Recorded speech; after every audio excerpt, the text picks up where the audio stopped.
Uma anedota ou uma historieta lembra de um homem que se deparou no seu caminho com uma montanha rochosa. Segundo ele, estava atrapalhando a sua vida, atrapalhando os seus planos. O homem tentou destruir essa montanha rochosa, esta pedra, de todas as formas, mas sem muito sucesso. Satisfeito com aquela rocha que parecia atrapalhar a sua vida, ele resolve tomar uma decisão drástica. O homem faz preparativos com muito exercício, uma dieta balanceada, contrata um personal, elimina o açúcar, realiza os exames para se certificar que as suas taxas estão equilibradas e que a sua saúde e musculatura estão firmes e tonificadas. Em seguida, o homem contrata um helicóptero para levá-lo o mais alto possível, exatamente em cima da montanha rochosa. Sem paraquedas, com o punho fechado, os dentes cerrados e as pupilas dilatadas de ódio, o homem pula em queda livre em direção à pedra, na expectativa de destruí-la para sempre. Quando a pedra cai sobre o jarro se quebra. Mas quando o jarro cai sobre a pedra, o jarro se quebra também. Nós temos visto a última parábola de Jesus referindo-se aos fariseus ou líderes religiosos e sua constante incredulidade. Esta incredulidade recorrente que eles demonstram para com os milagres e o ministério de Jesus, na verdade é o clímax ou o apogeu da história de Israel. Enquanto Deus enviava os profetas, o povo respondia com incredulidade, maltratava, destruía, assassinava os profetas. Naquela semana, então, que antecede a sua crucificação, na terça-feira pela manhã, Jesus inicia o seu plano de estudos. Em Lucas capítulo 20, o texto que nós vamos ler, no versículo 1 diz que Jesus voltou ao templo. Ele havia purificado o templo no dia anterior e ele foi lá na terça-feira para pregar o evangelho, assim que nós encontramos Jesus no versículo 1 do capítulo 20. Do versículo 9 em diante, Jesus, então, num confronto com os líderes religiosos, vai contar uma parábola. E esta parábola, como nós já sabemos, vai dar a cartada final a respeito da incredulidade desses líderes religiosos. Jesus se refere a si mesmo como uma pedra. E assim como a história que nós vimos, esta pedra, todos aqueles que lidam em confronto com esta pedra, se assemelha a um jarro que ou se lança sobre a pedra ou encontra a pedra pelo caminho.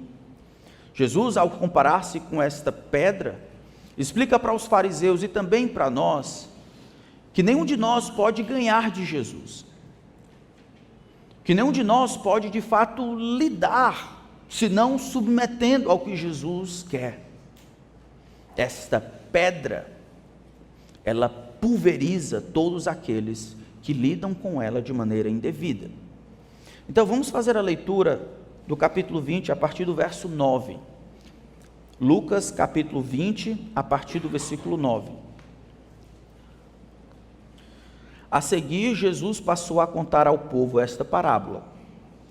Certo homem plantou uma vinha, arrendou-a para uns lavradores e ausentou-se do país por prazo considerável. No devido tempo, mandou um servo aos lavradores para que lhe dessem do fruto da vinha. Mas os lavradores, depois de espancá-lo, o despacharam de mãos vazias. Em vista disso, enviou-lhes outro servo, mas também a este espancaram, e depois de insultá-lo, despacharam de mãos vazias. Mandou ainda um terceiro. Também a este, depois de feri-lo, o expulsaram. Então o dono da vinha disse: que farei? Enviarei o meu filho amado, talvez o respeitem. Mas quando os lavradores viram o filho, começaram a discutir entre si: este é o herdeiro, vamos matá-lo para que a herança seja nossa. E lançando-o fora da vinha, o mataram. Que lhes fará, pois, o dono da vinha? Virá, exterminará aqueles lavradores e entregará a vinha a outros. Ao ouvir isso, disseram: que tal não aconteça? Mas Jesus, com um olhar fixo neles, disse: que quer dizer então o que está escrito? A pedra que os construtores rejeitaram, esta veio a ser a pedra angular. Todo o que cair sobre esta pedra ficará em pedaços, e aquele sobre quem ela cair ficará reduzido a pó. Vamos orar. E minha esperança é que todos nós possamos fazer as pazes com a pedra, que é Cristo. Senhor, a Tua palavra está aberta diante de nós mais uma vez. E eu peço que o Senhor não nos permita fugir do que ela tem a dizer. Que o Senhor satisfaça o nosso coração com a verdade, não com as opiniões dos homens, mas com a verdade, conforme revelada em Tua bendita palavra.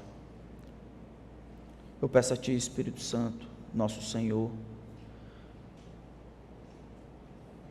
que o Senhor nos ensine, que o Senhor seja o professor, subjugando os nossos corações, ajudando-nos a ver nossa condição e responder com humildade a verdade da Tua palavra, palavra que o Senhor inspirou.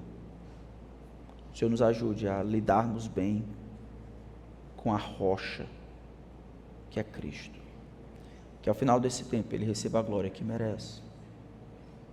Em nome dEle nós oramos. Amém. Nós temos olhado sobre os inimigos do reino. E os inimigos do reino, eles têm algumas estratégias bem específicas. Eles se usam da hipocrisia, da mentira, eles são usurários, avarentos, e nessa gana por dinheiro, por posição, por status, eles estão dispostos a quase tudo.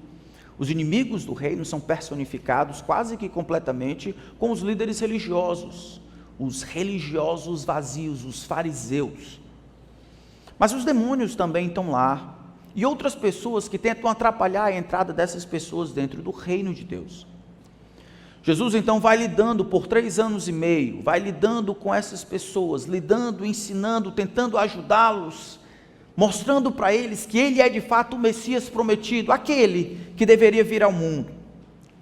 Isso não é suficiente. Encontramos Jesus no capítulo 20, exatamente na última semana, há pouco mais de 2 dias da sua paixão. Ele deve ser crucificado na sexta-feira. Aqui estamos provavelmente na terça-feira. Nessa terça-feira, Jesus vai ter esse diálogo com os líderes religiosos, contando esta parábola.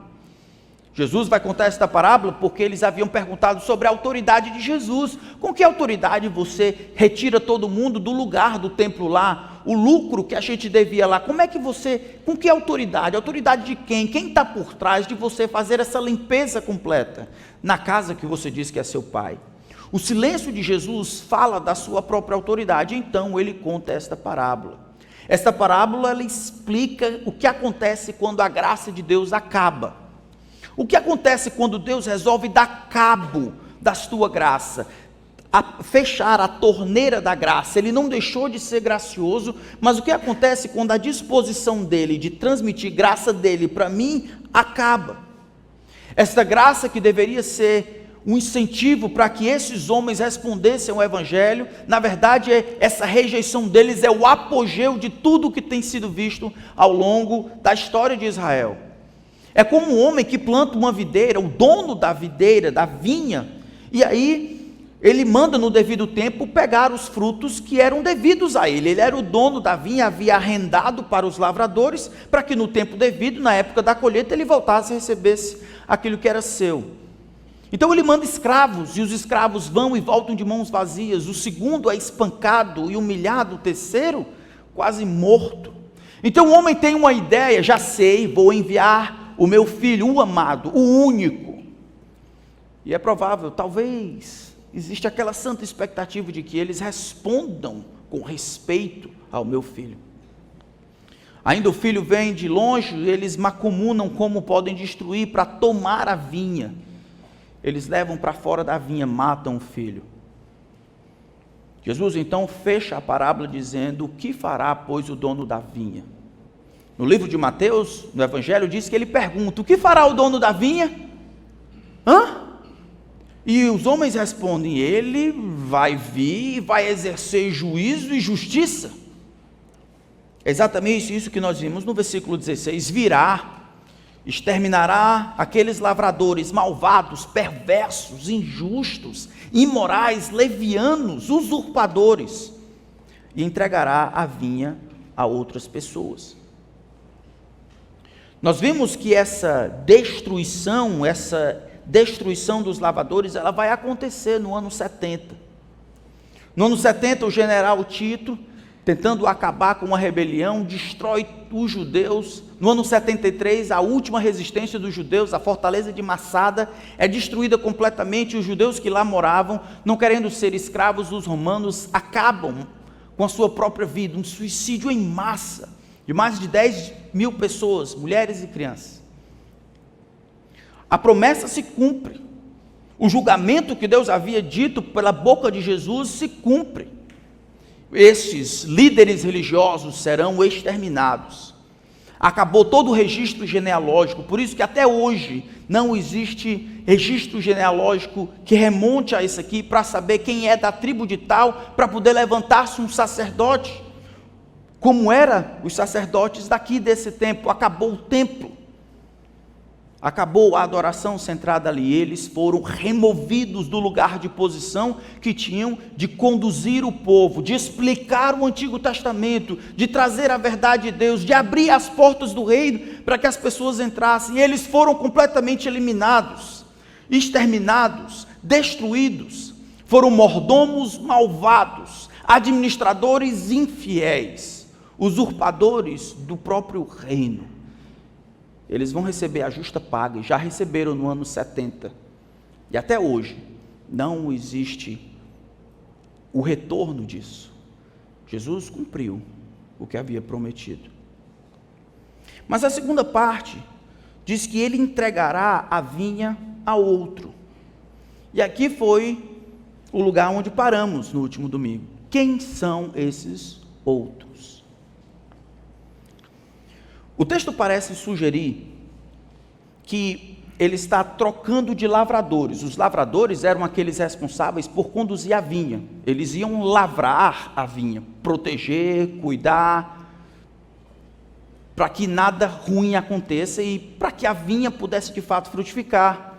Na verdade, esta mesma parábola no Evangelho de Mateus vai dizer: eu lhe vai dar para uns lavradores um povo, para outro que produza os devidos frutos, que dê os resultados acordados, que tenha algo para mostrar quando ele voltar de visita e requerer aquilo que é dele. Na Escritura Sagrada, esses outros que vão funcionar como outros lavradores, que vão tomar a responsabilidade dos líderes religiosos, nesse caso os anciãos, fariseus e escribas, que estavam protegendo o reino, não permitindo que ninguém entrasse, são agora os discípulos do próprio Senhor.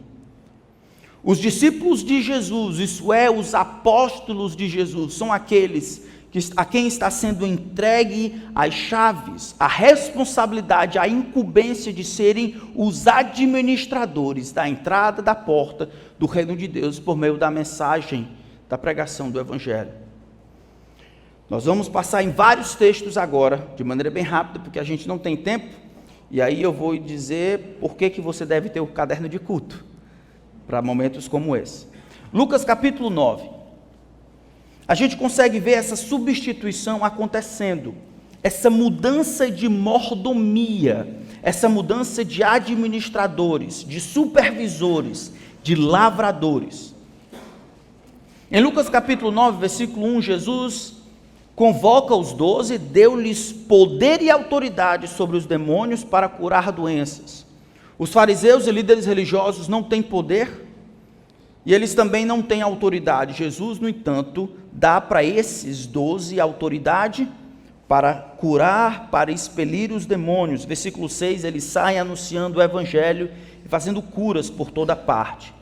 Lucas capítulo 10, versículo 1.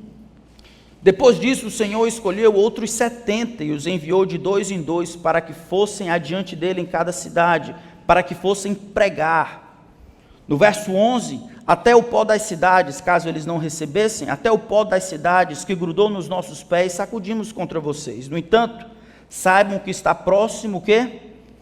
O reino de Deus. O reino agora está sendo oferecido não por meio dos líderes religiosos, os mordomos, os administradores que deveriam dar conta disso, mas dos discípulos do próprio Senhor. Mateus capítulo 13, um texto muito interessante. Mateus capítulo 13, versículo 1 até o versículo 9, Jesus conta a parábola do semeador.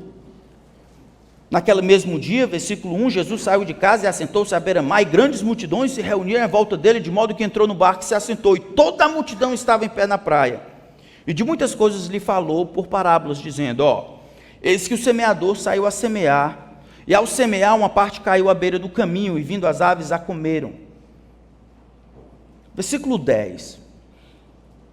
Então os discípulos se aproximaram de Jesus e lhe perguntaram, por que o Senhor fala com eles, com os outros por meio de parábolas? Olha a resposta do mestre. Ao que Jesus respondeu, porque a vocês, meus discípulos, é dado conhecer os mistérios do reino dos céus, mas àqueles isso não é concedido. Vocês têm condições, permissão dada por Deus de receberem essa informação. As informações, os mistérios relacionados à essência, à natureza, o reino de Deus. A eles, aos outros, os líderes religiosos incluso, aqueles que deveriam ser mordomos, a esses isso é velado, isso não é concedido. Vocês, meus apóstolos, a vocês é concedido isso, a possibilidade de conhecer os mistérios do reino. Mateus capítulo 16. No meio do ministério aqui de Jesus, versículo 13. Indo Jesus para a região de Cesareia de Filipe, perguntou a seus discípulos, quem os outros dizem que é o Filho do Homem? Eles responderam, uns dizem que é João Batista, outros dizem que é Elias, e outros dizem que é Jeremias ou um dos profetas. Ao que Jesus perguntou, e vocês, quem dizem que eu sou? Respondendo Simão Pedro diz, o Senhor é o Cristo, o Filho do Deus vivo. Agora prestem atenção à resposta de Jesus a essa afirmação. Então Jesus lhe afirmou, bem-aventurado é você, Simão Bar-Jonas, porque não foi carne e sangue que revelaram isso a você, mas meu Pai que está nos céus. Isso foi concedido, essa percepção espiritual, tão difícil de encontrar nos fariseus, nos líderes religiosos, nos escribas, nos anciãos, isso, tão difícil, isso foi encontrado em você, porque o Pai, não foi carne e sangue, o Pai revelou isso a você. Mas tem mais. Também, verso 18, também eu lhe digo que você é Pedro, e sobre esta pedra edificarei a minha igreja, e as portas do inferno não prevalecerão contra ela. Eu lhes darei as chaves do quê? Do reino dos céus. Vocês lembram que Lucas capítulo 11, quando Jesus está denunciando os escribas e fariseus, ele diz que esses têm as chaves do reino de Deus. Lembra? E vocês fecham. E nem vocês entram, nem permitem que outros que estavam entrando entrem. Lembra? Essa chave do reino de Deus é conhecimento ou informação necessária para que as pessoas adentrassem no reino. Aqui Jesus está pensando nas profecias que foram ditas. Gênesis capítulo 3, verso 15, 2 Samuel capítulo 7, o Salmo 2, de que um dia viria o descendente da mulher, que iria esmagar a cabeça da serpente, que alguém nasceria, o justo, nasceria em Belém da Judéia. Então os escribas que estudavam a palavra de Deus tinham essa informação aqui na cabeça do plano de Deus para trazer redenção à humanidade por meio de um varão. Mas eles pegaram este conhecimento, eles sentaram em cima e não somente se submeteram aos reclames de Jesus, o Messias, mas atrapalharam, forçaram, perseguiram aqueles que estavam entrando. Jesus diz, vocês têm a chave, por meio daquilo que sabem, de ajudar as pessoas a entrarem no reino, não entram. e nem permitem que aqueles outros que estavam entrando entrem. A transição, no entanto, já acontece aqui. Jesus promete: Pedro, essa percepção que você está tendo, essa é uma percepção espiritual, sobrenatural, não é fruto de algo humano. E eu digo mais, Pedro, eu vou te dar a chave do reino de Deus. Não é que Pedro vai ser a primeira pessoa que você vai encontrar no céu, não. Não é isso. É que Pedro, por meio desta confissão, desta compreensão de quem é Jesus, poderia sim explicar, abrir o reino para todas as pessoas, abrir as portas do reino, dizendo: ei, é exatamente o que ele faz em Atos capítulo 12. Esteja certo, toda a casa de Israel, que a este Jesus que vocês mataram, Deus o fez Senhor e Cristo. E ao declarar esta verdade a respeito de quem é Jesus, os homens podem responder e corresponder, e entrarem no reino. Os líderes religiosos então fracassaram de maneira terrível, miserável, falharam como aqueles que deveriam administrar os mistérios do reino. Sucumbiram à hipocrisia, à avareza, à usura, à mentira. E os discípulos de Jesus agora são aqueles que, pelo conhecimento do próprio Cristo, podem abrir o reino para que essas pessoas detenham agora a chave do reino de Deus. Mateus capítulo 28, 18 a 20. Mateus 28, 18 a 20, diz: Jesus, aproximando-se, falou-lhes dizendo: toda autoridade me foi dada no céu e na terra. Vão e façam discípulos de todas as nações, batizando-os em nome do Pai, do Filho e do Espírito Santo, ensinando-os a guardar todas as coisas que tenho ordenado, e eis que estou convosco todos os dias, até o fim dos tempos.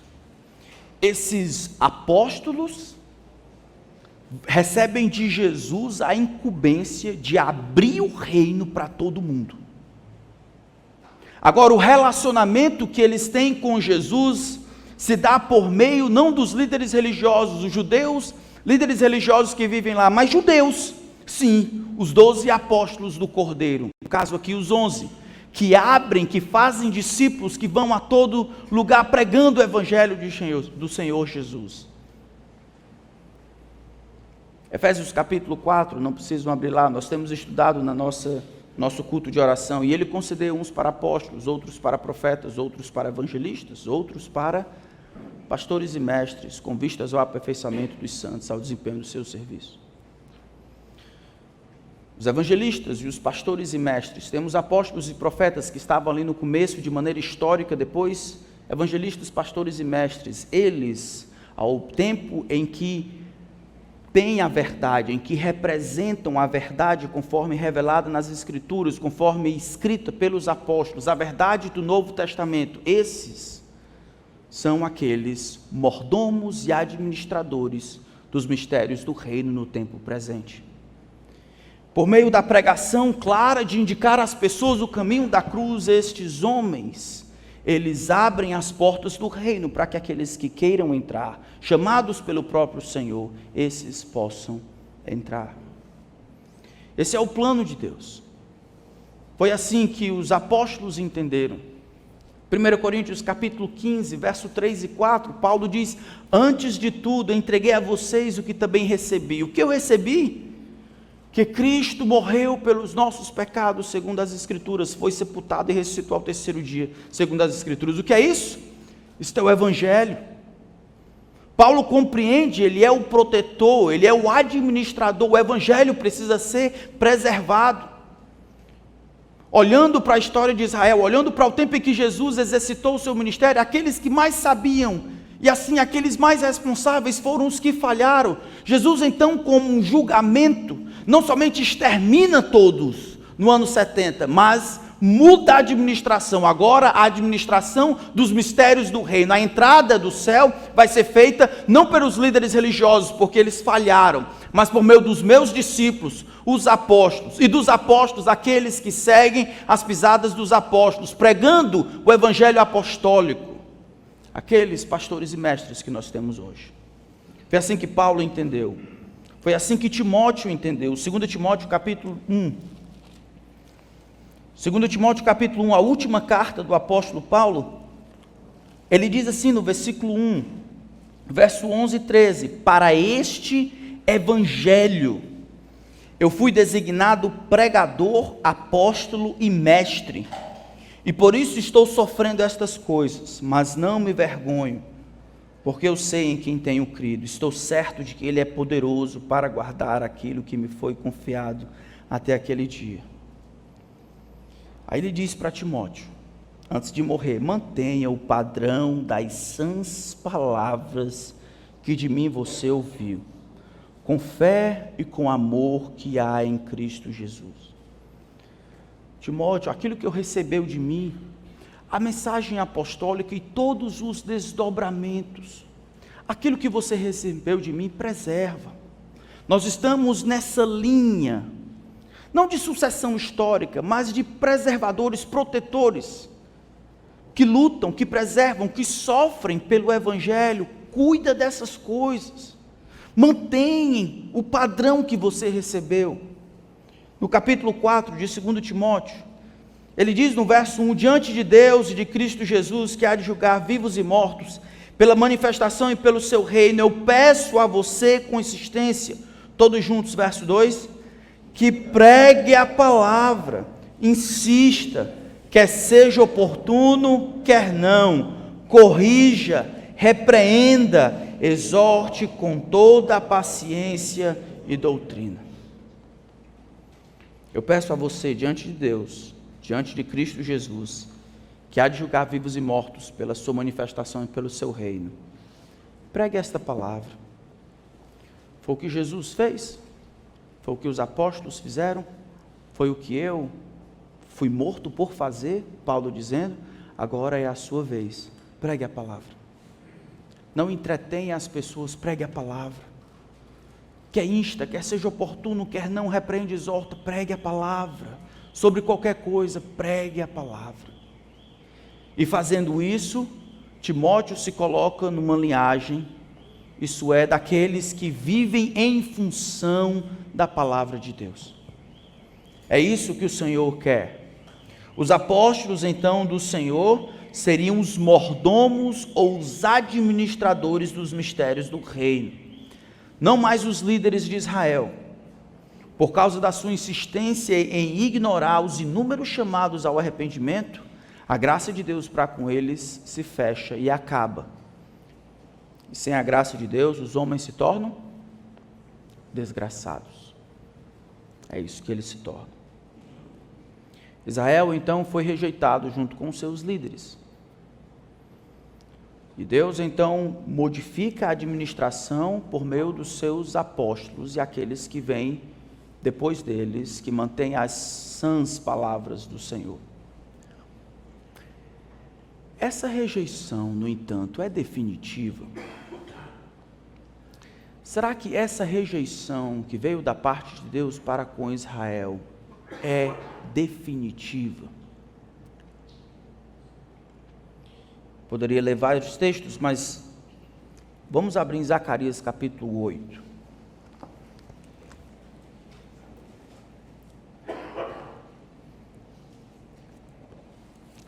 Zacarias capítulo 8.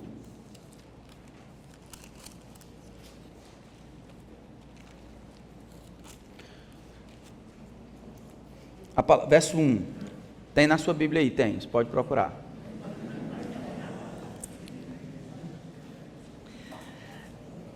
A palavra do Senhor dos Exércitos veio a mim dizendo: assim diz o Senhor dos Exércitos, tenho um grande amor por Sião. É um amor tão grande que me leva à indignação contra os seus inimigos. Assim diz o Senhor: voltarei para Sião e habitarei no meio de Jerusalém. Jerusalém será chamada cidade fiel. Em Lucas, nós vemos Jesus chamando Jerusalém de cidade que mata os profetas. Mas aqui, numa profecia, muito tempo antes, o profeta diz que um dia Jerusalém se tornará cidade fiel, e o monte do Senhor dos Exércitos será chamado de Monte Santo. Assim diz o Senhor dos Exércitos, verso 4, Os velhos e as velhas voltarão a sentar-se nas praças de Jerusalém, levando cada um na mão a sua bengala por causa da sua muita idade. As praças da cidade se encherão de meninos e meninas que nelas brincarão. Assim diz o Senhor dos Exércitos, verso 6, isso pode parecer impossível aos olhos do remanescente deste povo naqueles dias, mas não será impossível para mim, diz o Senhor dos Exércitos.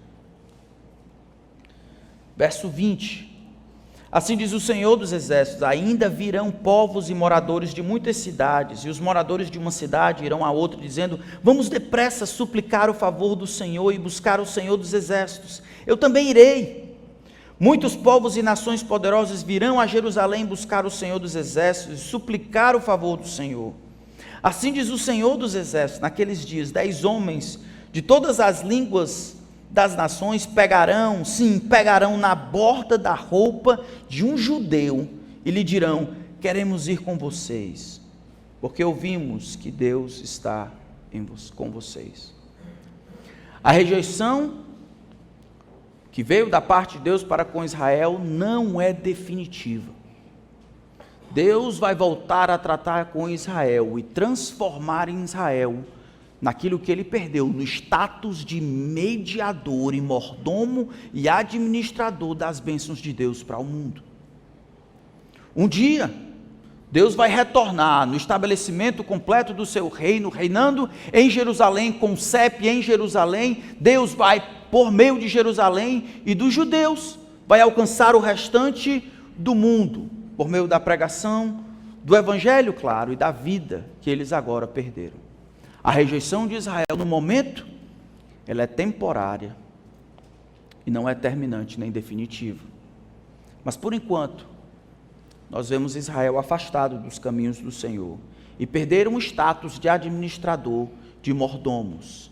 Deus trata agora por meio dos discípulos de Jesus. São eles, por meio do evangelho de Jesus Cristo, que abrem o reino para as pessoas. Aquelas pessoas que estavam escutando Jesus falar entenderam isso. Se nós voltarmos para Lucas capítulo 20, no versículo 16, quando Jesus diz, ele virá e exterminará aqueles lavradores malvados e entregará vinho a outros. Ao ouvir isto, disseram, que tal não aconteça. Em outras palavras, Deus o livre. Que isso nunca aconteça. Não, isso não pode acontecer. Não, por favor, que isso não aconteça nunca. Eles entenderam que Jesus estava falando de uma punição, de um julgamento que viria. Mesmo não tendo todas as coisas na cabeça, eles entenderam que Jesus estava falando, que o momento era completo, era definitivo, havia acabado graça para eles. Mas Jesus, no verso 17, olha e fixa os olhos neles. Que Deus me livre? É como se dissesse, como assim? Vocês nunca leram o que está escrito?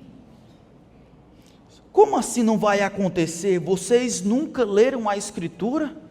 Jesus guia a sua vida por meio das Escrituras, os seus atos de julgamento, tudo isso é com base nas Escrituras. Então vocês nunca leram?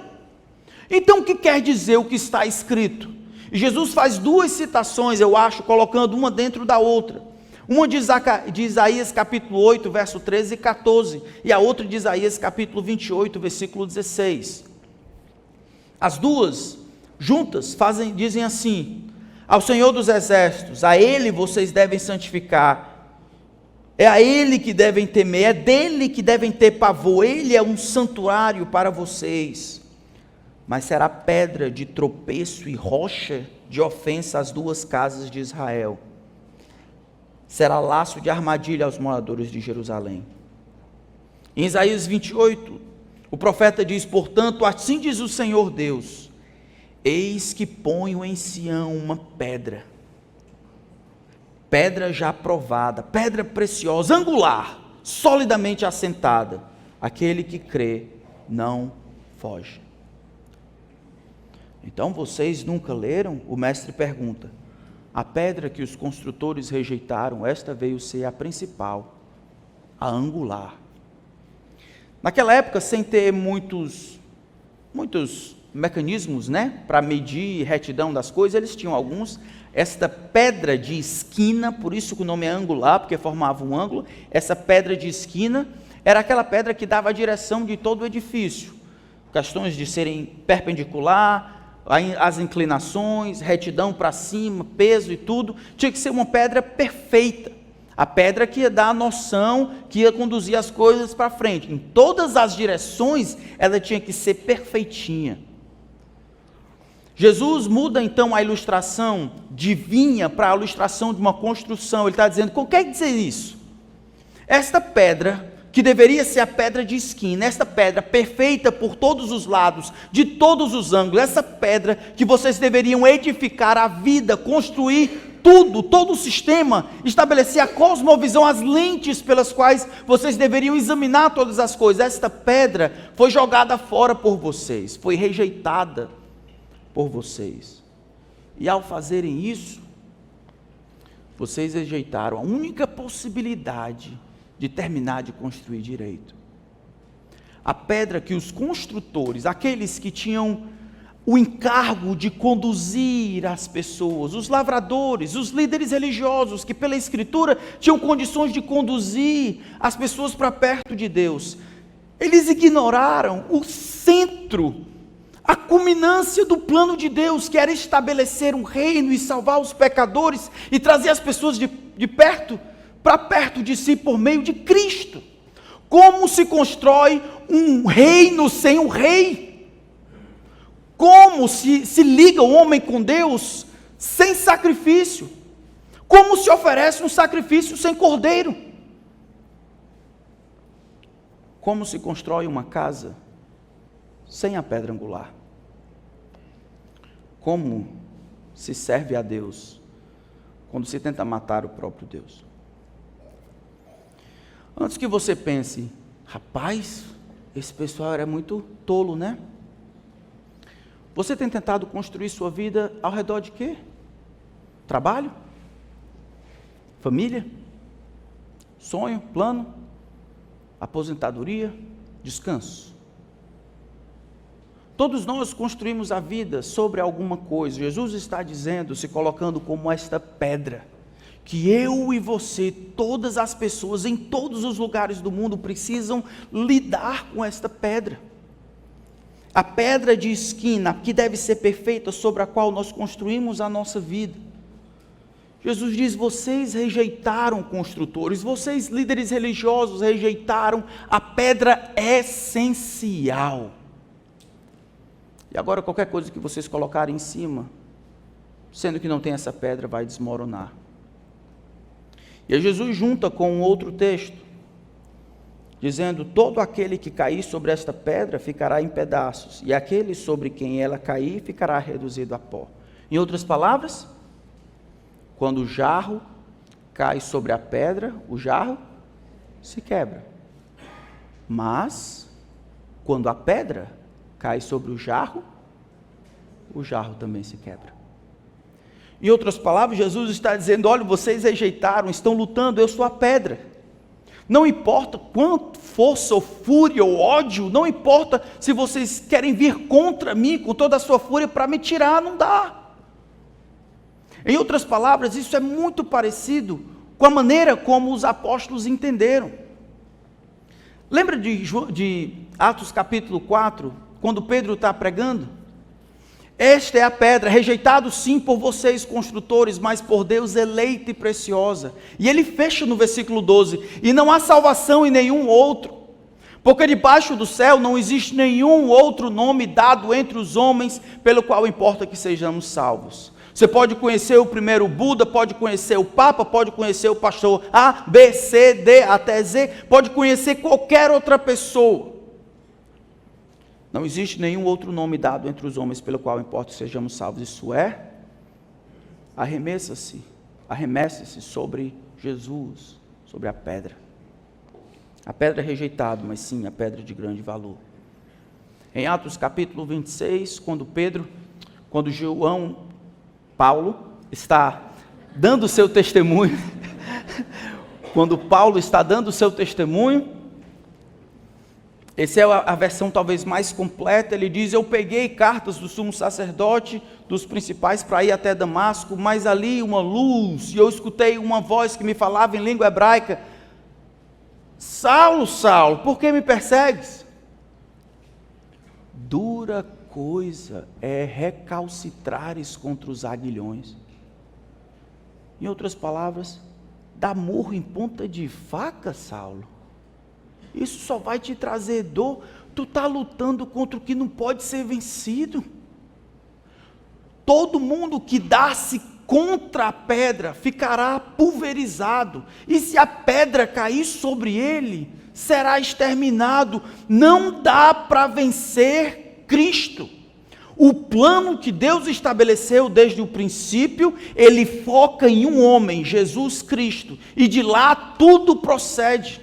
Não existe pulo do gato, por cima, por baixo, por lado, não existe atalho, é Cristo e Cristo somente, a pedra. Ou você lida com ele se submetendo, ou você será exterminado, será pulverizado, terá que perecer no inferno, porque Deus estabeleceu que o seu plano fosse cumprido por meio de Cristo. Não há salvação em nenhum outro, só Cristo. É só Cristo. Você está escutando? Aqueles que vão escutar isso em casa, talvez, não sei em quem vocês confiam para a salvação, mas se não for em Cristo, se for nas suas obras, no seu pai, na sua mãe, seu avô, sua igreja, isso tudo vai pôr a perder você eternamente. Arrependa-se dos seus pecados e creia em Cristo. Faça as pazes com a pedra. Os fariseus, no entanto, não quiseram. Eles entenderam tudo isso, irmãos. Verso 19, naquela mesma hora, os escribas, que eram os professores e os principais sacerdotes, procuravam prender Jesus, porque entenderam que ele havia contado essa parábola contra eles. E foi mesmo, mas temiam o povo. Isso não vai ser suficiente. Dentro de 2 dias, Jesus será preso, ele será morto, mas ele há de ressurgir no 3º dia. Amém? Amém. Porque não dá para ganhar da pedra. Ele vai ressurgir, vai vencer a morte. Todos nós precisamos lidar com Cristo. Não dá para ignorar os reclames e o plano que Deus estabeleceu por meio de Cristo. Não existe nenhuma condição de vencer a pedra. Não importa se você se lança sobre ela, tentando romper contra ela, ou permite que ela caia sobre você, achando que vai dar tudo certo e que você pode sustentá-la. Você ficará reduzido a pó ou ficará reduzido a pedaços. Para aqueles de nós que já conhecem a Jesus Cristo, na vida de vocês, na nossa vida, tenham certeza de apontarem as pessoas para Cristo.